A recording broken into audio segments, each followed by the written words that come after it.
Right, so get this. Today's deep dive is going to be a wild ride. Oh, yeah. We are talking Big Meech and the Black Mafia family. I like where this is going. Yeah, so we're talking about, criminal empire level stuff, mystery on top of mystery. Right. And one of you listeners out there had a question that cut straight to the chase. Was Big Meech ever officially labeled a rat?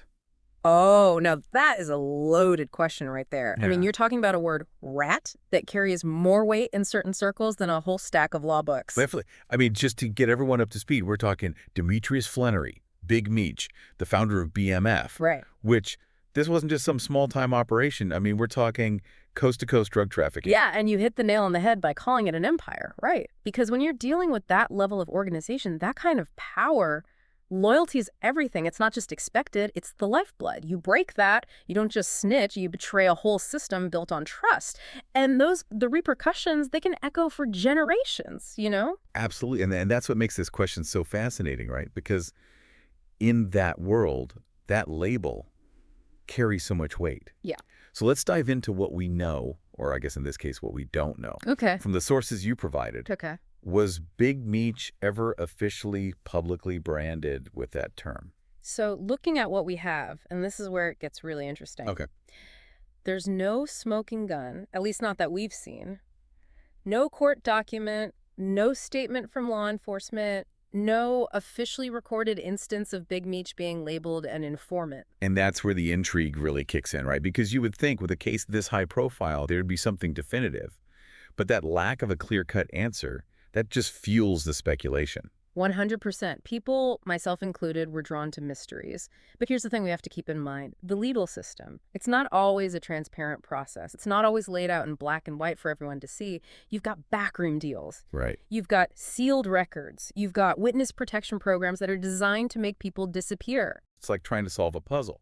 But half the pieces are missing. And the ones you do have, well, they might be from a different box entirely. Right. And then you add in the high-stakes world Big Meech was operating in, the layers of complexity just multiply. Exactly. You're talking about a guy who built a criminal empire, right? So, there were lawyers, informants, all kinds of players working behind the scenes trying to cut deals, save themselves. It's a web, man. A web of legal maneuvering. And that's why it's so hard to separate fact from fiction, right? Because even when you have access to official documents, court transcripts, you're really only seeing the tip of the iceberg. Absolutely. And that takes us to, I think, a much larger question. When we're dealing with situations like this, organized crime, powerful figures, secrets buried deep, how can we even begin to know what really happened? It's a question without an easy answer, that's for sure. But I think it highlights something important. Just because there's no concrete evidence, no official label attached to Big Meech's name, doesn't mean the rumors are baseless, right?